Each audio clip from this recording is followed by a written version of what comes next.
Section in our Google Cloud training. In this section, let's understand about firewalls in Google Cloud Platform.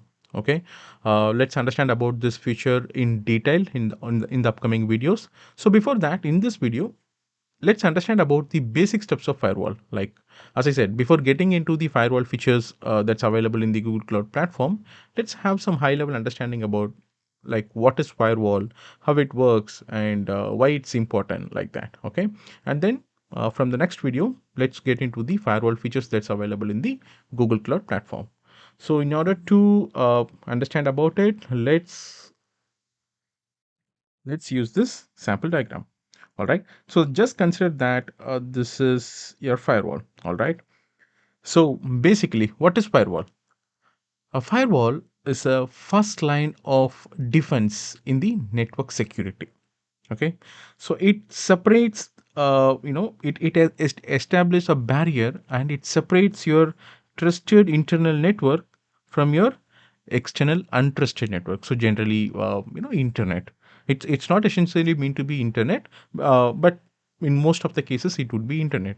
Okay, so as I said, I'll just repeat it. It's a first line of defense in the network security, and it establishes a barrier between your trusted internal network, maybe corporate LAN network, okay, from the external untrusted network. All right, fine. So all the incoming and the outgoing traffics would be passing through the firewall only. So any traffic that's coming from the external network towards the internal network, or even from the internal network towards the external network, would be going through the firewall only. Okay, so as all the incoming and the outgoing traffics are passing through firewall basically monitors all the incoming and outgoing packets, and it decides whether to allow or to deny any packet. Okay, so when I say it decides to allow or means permit or deny any packet, how does it happen? Does it happen automatically? Never. Yes, of course it happens, but we need to define a security policy. Like this means basically a firewall would be having a security policy, okay, that would be defined by the administrator. Okay, so basically a firewall would be having a security policy like this. So you would be having defined as like who are the trusted users, or which of the traffic should be allowed, or which of the traffic to be denied. So basically the network administrator would be defining a detailed security policy. Okay, means it's basically instruction that's given to the firewall, whom should be allowed and whom should be blocked, right? So it works based on that. Say for example, let's put a scenario like just consider that this is a legitimate user. Okay, he's the user one is a legitimate user, and he's coming from the internet, and this is the application that he want to connect to it, and this is a web application. It is part of the internal network or a corporate LAN, we consider.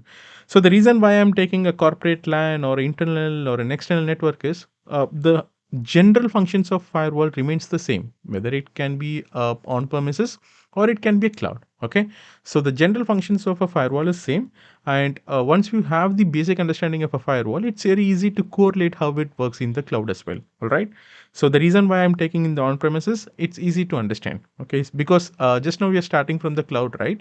So that I'm just giving an example from the on premises setup so that you can easily correlate it.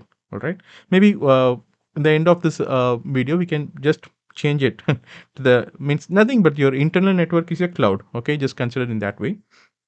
All right, so just consider that this user one is a legitimate user, and he is authorized to, or he is allowed to access this particular web application. It's an web www.example.com. So for that, the network administrator have already defined a security policy here, saying that whenever a HTTP or HTTPS request that's coming from this user from IP 1.1.1.1 towards this particular application, www.example.com, who has IP 2.2.2.2, maybe with a destination port of 443 or 80, okay, whatever it may be. I'm just giving an example. Okay, just allow it. Okay, if that is the rule that is already defined in the security policy. So what happens when this user want to connect to this application?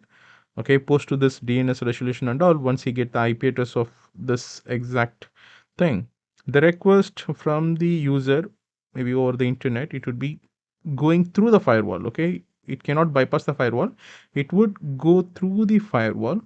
All right, so when the request hits here, the firewall will not allow it immediately. Instead, what it will do, it will check against security policy to understand whether this particular request is said to be permitted or to be denied.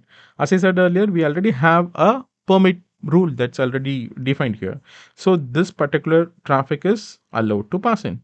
So as well as the return traffic would be coming like here. Okay. So this would be delivered here. So this is how the communication is happening. Let's put in the other way. Okay, maybe just consider that you have a deny policy for this particular user.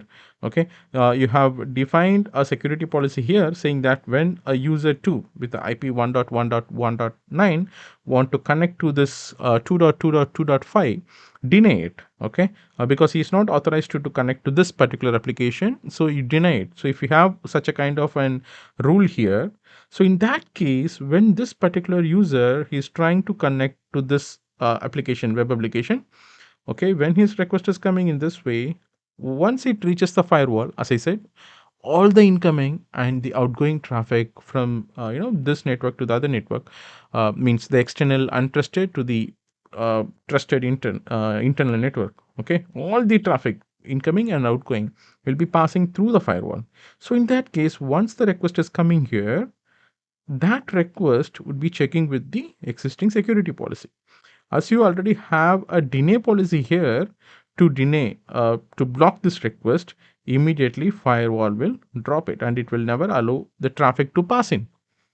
Okay, so this particular user will never allowed to connect to this application. Okay, because it will get denied or dropped in the firewall itself. Okay, so this is how a firewall works. Okay, so I'll just repeat it. Means let's have a recall. Point number one: firewall act as the first line of defense in the network security. It's like this. It separates or establish a barrier between your trusted internal network with the untrusted external network.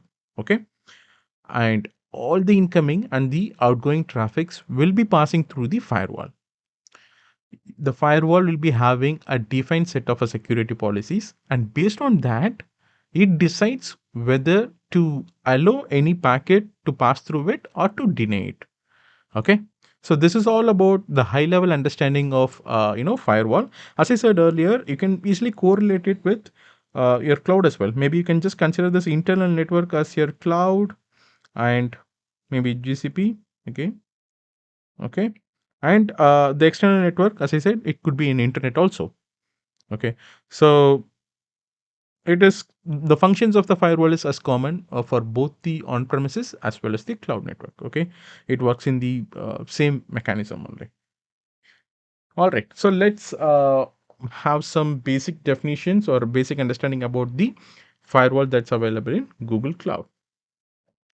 Right. So with the diagrammatic explanation, logically we understood how firewall works, right? On a very high level, maybe not technically in depth, but on a very high level, we have we understood how it works or what it is, what a firewall is, right? Fine. So let's go with these definitions. As I said, in the next videos, from the next video, we'll be understanding more in depth with the hands-on understanding. All right. So means as we have already discussed in the diagrammatic explanation, I'll just go through with this definitions that I have already pasted here. All right. A firewall is like a security guard for your cloud environment. It helps to control and protect your applications and data that is available in cloud or in your trusted zone. It may be. In it monitor all the incoming and the outgoing traffic that's passing through it, and it decides whether to allow or deny any traffic that's passing through it. Okay, and again, it's based on the security policy that is defined on it. So the Google Cloud Platform provides a flexible and a powerful firewall service to manage the network traffic effectively.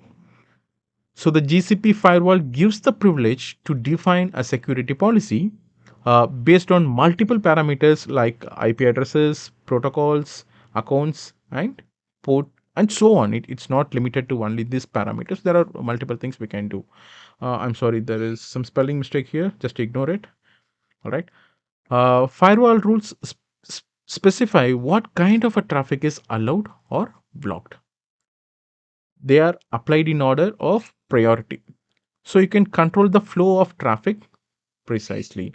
Means that when it comes to production traffic, okay, you'll be handling a multiple or a different types of a traffic, right? So in that case, when you have a multiple firewall rules in placed, right, so you want to influence or influence the traffic, right? So it could be done based on the priorities. So every rule will be having a priority number, and based on that priority number, that firewall rule will execute. So maybe will be, as I said earlier, this is just a definition. Okay, so in the upcoming videos we'll be understanding more in detail with the hands-on experiences. So the ingress rules controls the incoming traffic while the egress rules manage the outgoing traffic. This helps in securing your applications from unauthorized accesses. So GCP Firewall allows you to set rules at an application level also, and it enables a fine-grained control over your traffic to specific services or an application. You can tag your virtual machine instance with the labels, okay, and you can, and the firewall rules can be applied based on these labels also. Usually it simplifies the management, and especially it would be used in the large environment, because it helps to simplify the management, as I said. Okay. And GCP firewall rules can be dynamically updated to adapt to changing security needs without disturbing your existing applications. All right. And firewall logs provides insights into your network traffic. So we can monitor and analyze those logs to help to see if there is any potential security threats happened, or we can understand the network activities as well. Right. The GCP firewall seamlessly integrates with other services like IAM, that's Identity and Access Management, to provide a comprehensive security solution. So GCP firewall helps protect your application from DDoS, not only DOS attack, multiple other security threats as well, and we can easily mitigate this. And very importantly, emphasize the importance of the following best practices. It's very simple. It's like, but simply mentioned, but it's very very important. Like you need to regularly review our rules, and we need to properly update them to ensure that the environment is safe and secure. All right. So this is all about the basic about firewall. As I said, in the upcoming videos, let's understand more in detail with a hands-on understanding.